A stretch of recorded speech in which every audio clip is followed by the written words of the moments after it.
viewers, my name's Cara.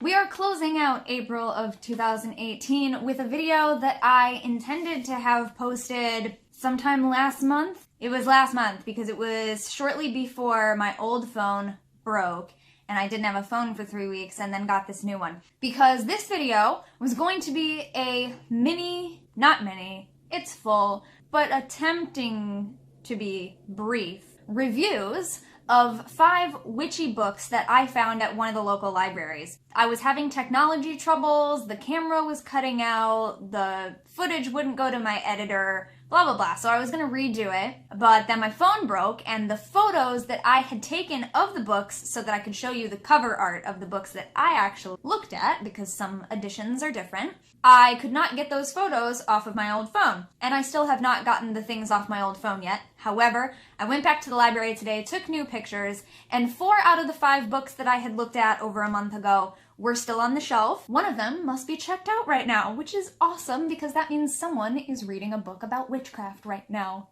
out there somewhere in my city. So anyway, I'm going to be doing hopefully brief reviews of several books that I found. So if you watch my channel, if you've been watching my channel for years, you know that one of the things I love to do when I am anywhere, when I'm visiting anywhere and I have time and the ability to go to a local library branch, I always like to go see what's in their religion section and or check their card catalog to find out if they have any books on paganism and witchcraft. In this case, at this small library branch, I found these books under the almanacs section. So the first book I'm actually going to talk about is they have the 2016 edition, and I'm going to have pictures up here for you. They have a copy of the 2016 Moon Sign book by Llewellyn. If you watched my pretty recent review, this year I was gifted a copy of the 2018 Moon Sign date book, which I was pretty disappointed with. If you saw the video, you know. There were various things that I felt were missing from it, that were unclear, and I knew that it was meant to be a companion to the Moon Sign book. So there were a lot of things I gave kind of a disclaimer, like I don't know if this is in the Moon Sign book and that's why it's not in the date book, but looking at the date book as a standalone thing, I felt like these things are missing. Some of the definitions that they gave in the date book were incorrect. They were more like popular misconceptions of terms that they were printing, and that was disappointing. So I'm happy to report that the Moon Sign book, at least based on the 2016 version that I was able to look through, has all of that information that I felt was missing from the date book and more. The Moon Sign book really does appear to be a fantastic resource, which makes so much more sense because that explains why it's been in print since 1905. But it's really very different. It looks like they had different people work on it.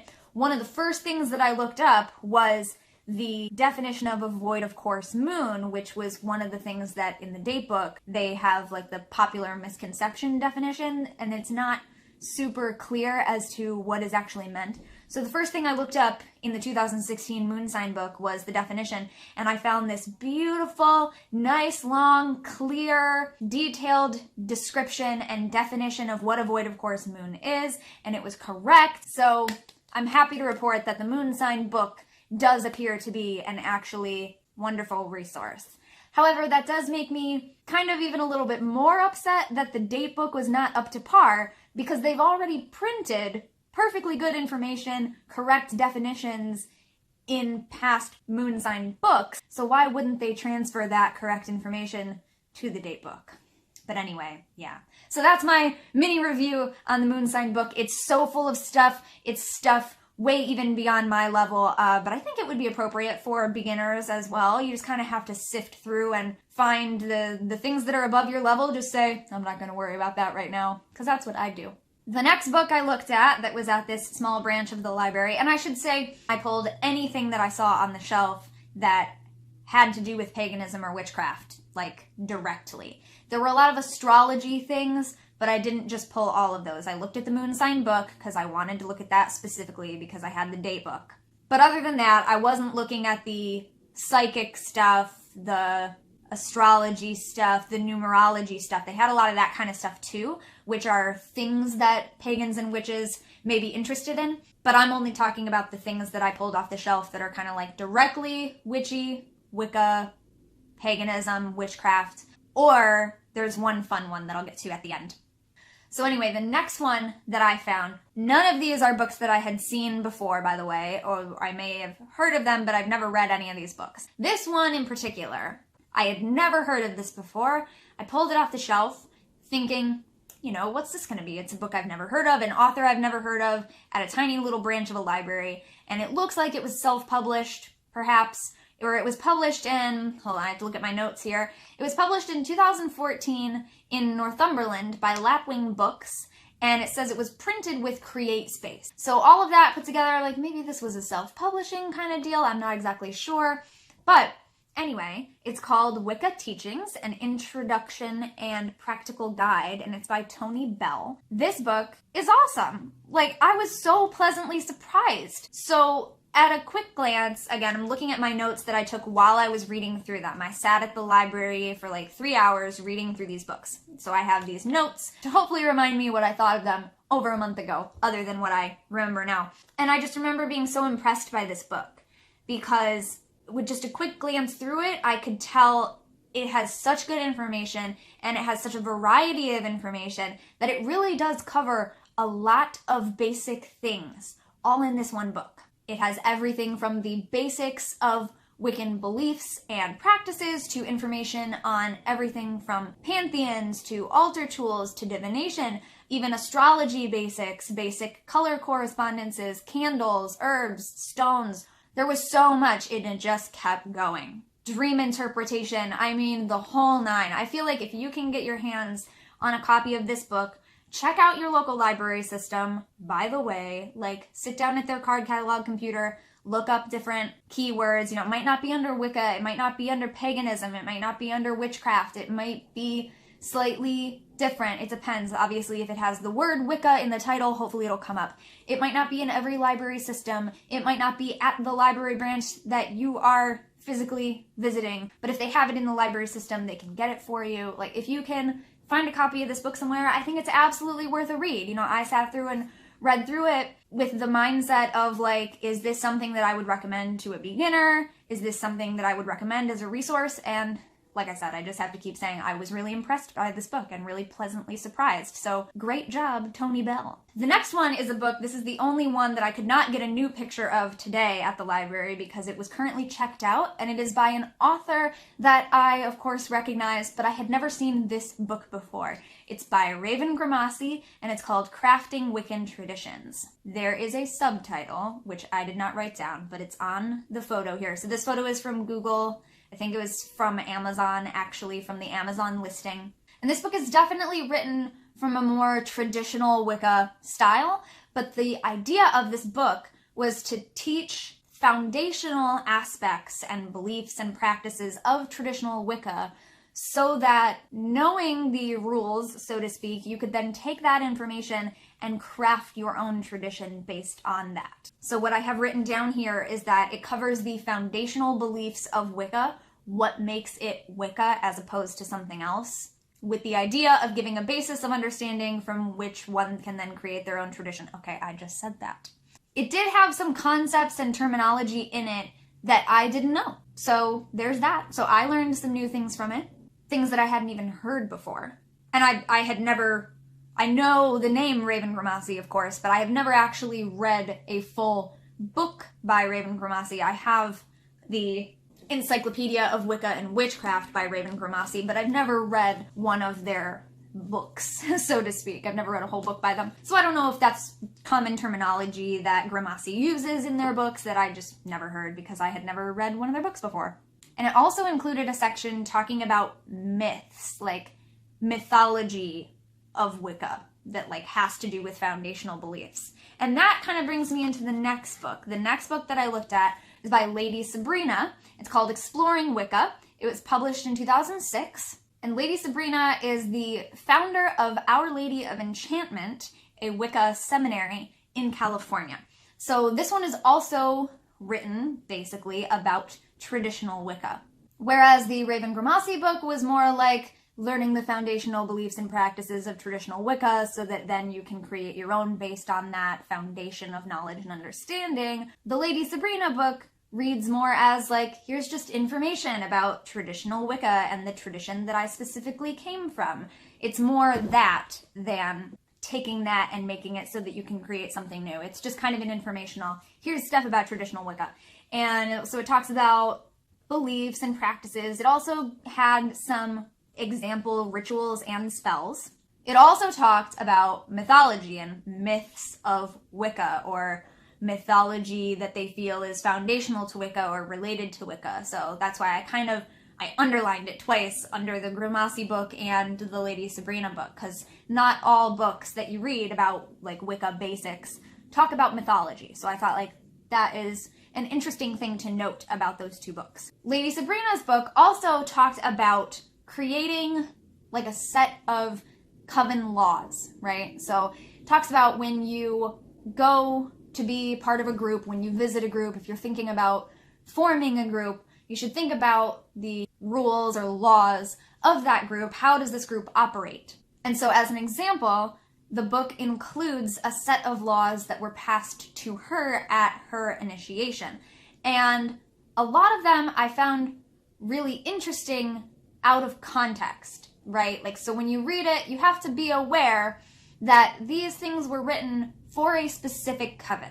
And each coven can create their own set of rules, right? Each coven, each working group, each grove, each circle, whatever, is an autonomous group. And they can create their own code of conduct and how they're going to operate. Some traditions as a whole will have that, like this is our code of conduct, our laws, or our code for the entire tradition, but then still each group within that creates their own. So knowing that this was created for a specific group and it was handed down from that group to Lady Sabrina at her initiation into that group, you know, it's going to look different to a person like me, like you, any of us who are outside that group, looking at it, not knowing that group's history, not knowing why did that, you know, how did that get in there? And so there were some interesting things that it mentioned that I found myself thinking, I wonder what happened that made them decide that that had to be part of the coven laws. You know, it's one of those like silly warning signs, or like the, you know, when the bottom of a package says, all right, I'm like looking for something I can use. You know, like you've got like a thing that you buy at the store, and then when you turn it over, there's a warning label on the bottom that says, do not turn upside down. And you're like, how useful was that? You put it on the bottom. You can only see it if you've already turned it upside down. Like who thought of that? Like weird stuff, or like really obscure weird things, like really specific things, like please do not feed Rice Krispies to the geese on Wednesdays. Like, you know, you're just like, what happened? Like the fact that that sign is there means someone did it and something bad happened, you know? So it was just that kind of thing, like realizing though that it makes no sense to me out of context, but it probably makes perfect sense to that coven. But I just thought that was a really interesting thing to include. Like here's an actual list of what these things can look like. It doesn't mean every group has to follow that. That just means that's what that group did and passed on to their initiates. The book also includes a history of Celtic druids, which I was a little bit like, I wonder why that is part of it. Maybe her specific traditions have a lot of history commingled with druidry. I'm not sure, because it doesn't really talk about that a lot. But again, it was over a month ago now, and all I wrote about it was includes history of Celtic druids, ? And then the last book I want to talk about is more just a fun one. It's not necessarily pagan, and I'll, you know, talk more about that in a second. But this book is called Fairy Wisdom for Spiritual Evolution. There is also a subtitle that I didn't write down, but it's in the picture, so hopefully you can read that on the screen. It was copyright 2013, so it was printed a handful of years ago, and it's by Sarah Jane Alexander. So this book, right, okay, I picked it up initially because I was like, oh, fairy wisdom, cool. Spiritual evolution, cool. Turns out it is a clairvoyant / automatic writing interview turned book. I don't know if you've ever seen those before. We've talked about the concept on Pagan Perspective before. People have asked us, like, what do we think about automatic writing and stuff like that. But I don't know if you've ever seen a book that was written like by channeling, but I've seen some before in other random libraries. Like I've seen one that was an interview with the spirits of trees, and yeah, so I picked this one up and I was like, well, this sounds cool. So it's an interview between Sarah Jane Alexander channeling the fairies. And then you find out pretty early on that the specific fairy that has chosen to be the spokesperson to talk with her is the king of the fairies. Well, actually, he first says his name is Oberon, and then she later says that she was researching and found out that Oberon is the king of the fairies. Now me, myself, and I am a Shakespeare fan, so I know that Oberon is the king of the fairies because Oberon is a character in Midsummer Night's Dream, one of Shakespeare's plays that has a lot to do with the fae. And I just feel like I had that knowledge for so much of my life that at first I was like, how does this person, so like this author says she's always been obsessed with fairies and all this kind of stuff, and she was like, oh, I didn't know, I just found out by researching that Oberon is the king of the fairies. And I was like, how do you say that you've loved fairies for your entire life and you didn't already know that Oberon was king of the fairies? But that's when I realized, maybe I just know that from Shakespeare. So I don't know. I don't know if that's common knowledge that most people have, that Oberon is one of the names of the king of the fairies. But anyway, that's who you find out she's talking to. And there are some things about it that make me think I don't know how I feel about this. And it's the same with other automatic writing stuff that I've seen published. And it's the fact that the author uses language where things that shouldn't really have anything to do with Christianity, such as elemental forest beings like the fae and the spirits of trees themselves, talking about Christian angels and the Christian God, or even if they don't specify, they're talking about a singular capital G God, which just kind of has a monotheistic Abrahamic flavor to it. So that always makes me step back and think okay, are the fairies talking about God? Are the trees talking about God? Or is the author hearing it that way because that's what the author believes? Because the author does talk about the fact that she works with angels. So other than that, we don't actually know her religious background. We just know that she likes fairies. And that can be an interreligious thing, right? That doesn't mean that you have to be you don't have to be a pagan to believe in fairies. But yeah, so that's one of those things that I'm just never really sure how to interpret it. I don't know if we're supposed to believe that the fairies believe in God, or that I believe that the universe speaks to us in ways that we understand. So, if I were channeling and they wanted to talk to me about something, they might say goddess, or they might say the universe. They might use different language to me than they did for her. So again, I don't know if it's because she believes in God or if the fairies believe in God. We just never really know when we're reading something like that. We don't know if it's the source itself or if it's the language and the word choice of the vessel that is giving us that message. Other than that, the only other kind of thing she actually addressed. Because very early on, Oberon tells her that the reason that she is able to talk to them and that they wanted to write this book with her is because she is the reincarnation of the fairy queen. And she addresses this, right? So she says, what? What are you talking about?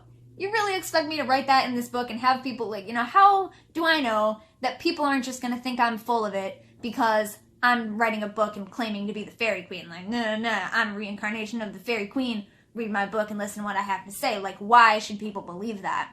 And so I appreciate that was called out, and then Oberon has a talk with her about it. But anyway, yeah, so that's another thing where you might be like, Sarah Jane, but she addresses it. The rest of the book, though, I really enjoyed it. I have to say, it's very environmental. It talks about a lot of really important issues. Oberon drops some truth bombs in this book. I really enjoyed it. I know some people would read it and be like, this is a bunch of BS, nonsense, whatever, especially people who just don't agree with environmental movements and all of these types of things that are being talked about, right? So of course, I understand not everybody's gonna vibe with this book, but I really enjoyed it and I liked a lot of the things that Oberon had to say. and I appreciate truth being told when it needs to be told. My intention for this year is truth, and it's not always easy to tell because sometimes, you know, it's not going to be palatable to people. They're not going to want to hear it, but dang it, it needs to be told, whether it comes from you or it comes from the King of the Fairies. It's important stuff, man. So if you can find a copy of this book, I enjoyed it. So I said this was going to be brief book reviews on like witchy, pagan, etc. books. Looking back at the list, I realized I shouldn't title the video like that because it's really not. It is mostly Wicca based. I'll give you that. Especially, obviously, the Tony Bell book, the Raven Grimassi book, and the Lady Sabrina book. So 3 out of the 5, they're all specifically about Wicca. And then there's Fairy Wisdom and the Moon Sign book, which is Astrology. Yeah, so those were the 5 books that I found that were at this branch of the library. There are tons more within the Cleveland Public Library system that I can, you know, pull from and place on hold and get delivered closer to me and go pick them up. I just ordered some tarot books today, so that'll be super fun. But yeah, I finally just thought, let's get this video done now that I have new pictures of these books. Let's just get it over with, because it's been like a month, and I actually did it in a shorter amount of time today. Also, I'm wearing my "You Say Witch Like It's a Bad Thing" t-shirt. Have a good day. Thanks very much for watching. Let me know what you're reading in the comments. Maybe leave some recommendations for beginner books, more advanced books, books on specific subject matter that you like tarot books, astrology books, numerology books, whatever you're into, maybe that you're reading recently that you think, oh, someone else who's trying to learn about this same thing would like this book. Share the title and the author's name in the comments. I also have a list, an ongoing list on my blog of book recommendations of things that I've read, and then I specify if I haven't actually read them yet, but I recommend the author, or I've heard them recommended a lot. I have that on my blog list as well, so I'll put that in the description, and I'll probably be adding these to that list now that this video is out there. So yeah, I'll see you next time. Thanks for watching. Don't forget to be awesome, blessed be, and goodbye.